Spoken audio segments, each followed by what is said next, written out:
ততকমিদং সর্বম জগৎ ব্যক্তমূর্তিনাম মস্তানি সর্বভূতানি সমস্তানি ভূতানি ইত্যাদি যোগম ইত্যাদি।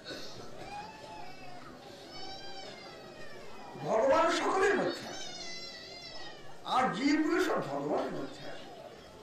এটা বলেই বলছেন আমি কোথাও কারোর মধ্যে আমার মধ্যে কিছু নেই। যাই হোক, এখানে আমার বক্তব্য যে ভগবানের সত্তাটা সত্য। যদি এই বোধটা থাকে যে আমার মধ্যে আছে, আমি পাপটা তো গোপনেই করে, ঘরের মধ্যে গোপনে পাপ করি, কিন্তু এটা কেউ টের পেল না মনে করবেন। টের পেল, গোপনে পাপ করলে ঈশ্বর দেখছেন, ফলদাতা তো ঈশ্বর। আপাত দেখছি আমরা গভর্নমেন্ট ফল দিল, কে পিতামাতা ফল দিল, কে সমাজ দিল, এদের অ্যাবিলিটি কতটুকু, কতটুকু জ্ঞান, সীমিত জ্ঞান। কিন্তু ভগবান তো সর্বজ্ঞ, সর্বশক্তিমান, তার বিধানকে কেউ লঙ্ঘন করতে পারে না। এই জন্য বলছি ভগবান সব, তাকে বিশ্বাস করলে লোকসানটা কমিয়ে দিয়ে। এই জন্য সভ্যতা, স্বাধীনতা মূল ভিত্তি ঈশ্বর, আর তা না হলে অসভ্যতা। পরস্ত্রী হরণ করলাম কি হবে? গভর্নমেন্ট দিলাম 10 টাকা ঘুষ, পুলিশেরও দিলাম 200 টাকা ঘুষ, কিন্তু ঈশ্বর বিশ্বাস থাকলে এটা চলবে না। সে জানে ঈশ্বর তো দেখছেন আমার এই গর্হিত কার্যটা আমি গোপন গোপনে করছি, ঈশ্বর দেখছেন, ফল আমাদের দেখতেছে। আজ হোক কাল হোক পরশু, যেমন একটা কেস আসে, তার ফাইল আসে, কেসটা ফাইলটা দেখি আজকেই তার কেসটা সমাপ্ত হবে, তা হবে না। লয়াররা বসে আছেন, দেখবেন দিন চললো 10 বছর 20 বছর চললো, তো চললেই চললো, 30 বছর 40 বছর হাইকোর্টের কেস করতে লাগে, সেটা করতে করে দিতে পারলোই না, তার পুত্র পারলো না, তার পৌত্র যদি ভাগ্য থাকে তাহলে পৌত্র যদি কেসটা পারে, শুনতে পারে, যত আছে টাকার সাধ্য করো। আর এইটা বিধৃত করবার জন্য সোসাইটিতে কোনো লয়ার নাই। Excuse me if I am harsh, there is no lawyer in India to stand against this. সাহস পায় যে আমার বিরুদ্ধে হয়ে যাবে। They are the competent person to do this. রন্ধে রন্ধে বিষ একবার, ইস্টার দিন কবে পরিষ্কার করতে হবে, আপনি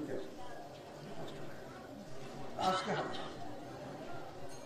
তারপর দিন গেল 7 টাকা হবে না, আজ পায় না, দিন আর 2 দিন বাদে গেল 3 টাকা 4 টাকা দিল, দিন জানবার দিন। এই করতে করতে 15 দিন 20 দিন 1 মাস 2 মাস 4 মাস গেল, তার পেশকার বাবুকে সারা মেঘিয়ে দিতে প্রণামী দিয়ে দিতে নীতি। এই চুরি বদমাশি, এই লোককে ঠকাবার এই নীতি থেকে সমর্থন করা উচিত। যা তুমি তাই করবে। ঈশ্বর বিশ্বাস তাদের নাই, যদি থাকতো এই গরিত কার্য করতে পারে না। মুখে বলতে পারে ঈশ্বর মানে আমি জগন্নাথের মন্দিরে যাই, যেতে পারে জগন্নাথের মন্দিরে, just to enjoy Jagannath, just to exploit Jagannath or his name or his puja ornament, not to serve Jagannath. তাদের সঙ্গে জগন্নাথের কোনো সম্বন্ধ নাই। জগন্নাথের মন্দিরে গেলেই সেই জগন্নাথের সেবক, এটা মনে করবেন না। আমি তো করি, কেন? জগন্নাথের জন্য তো যায় না। কে জগন্নাথের সেবক? জগন্নাথের জন্য যায়, জগন্নাথের সেবা করে, সে জগন্নাথ সেবক। সেই যে 1 পয়সাও না দেয়, একটা ফুলও না দেয়, জগন্নাথের সেবক। আমি হৃদয়টা জগন্নাথের জন্য থাকে। জগন্নাথ ভক্ত, জগন্নাথের সেবক, সে সাধু, সে সজ্জন, সে ভক্ত, তার সঙ্গে আমার মঙ্গল হবে, সমাজের কল্যাণ হবে। আর বাইরে লম্বা লম্বা আমি পূজার লঙ্কায় নমঃ মুখায় স্বাহা করতে আরম্ভ করলাম, আর ভিতরে যে এক্সপার্ট করতে আরম্ভ, কেন ওটা শুনতে গেল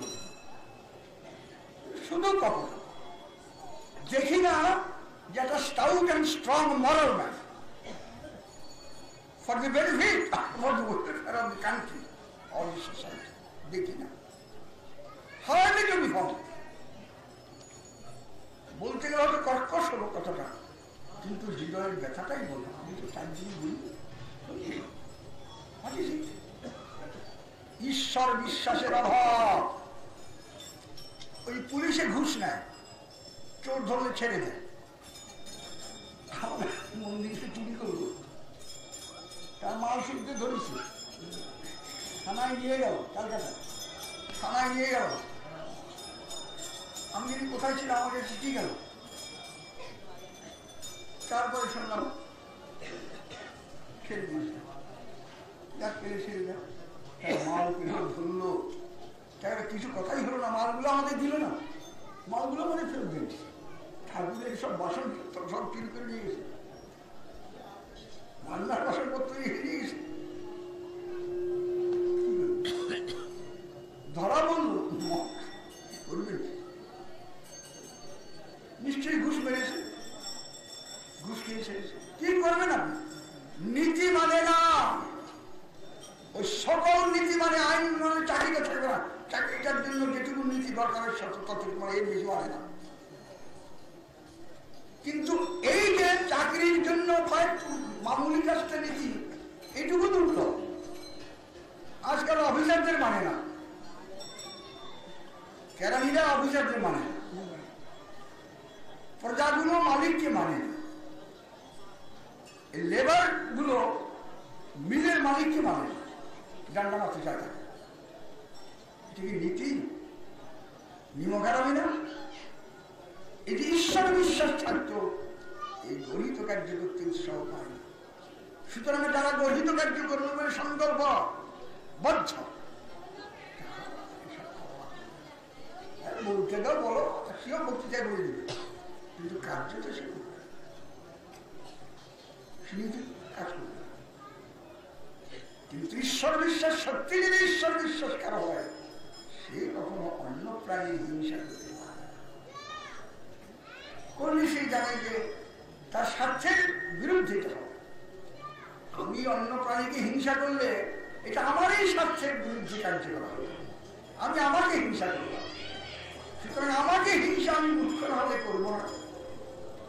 এই জন্য অন্য প্রাণীর হিংসা মূর্খ না হলে কেউ করে না, অজ্ঞ অবুঝ না হলে কেউ অন্য প্রাণীর হিংসা করে না। কথা বলতে পারবে, কি আর বলবে? গরিব লোক কোথায় যাবে? ধর্ম থেকে যাবে, ধর্ম দেখ জন্ম দিয়ে দিবে পুলিশ টুলিশ করছে না। এই চলছে ঈশ্বর বিশ্বাসের ব্যাপার।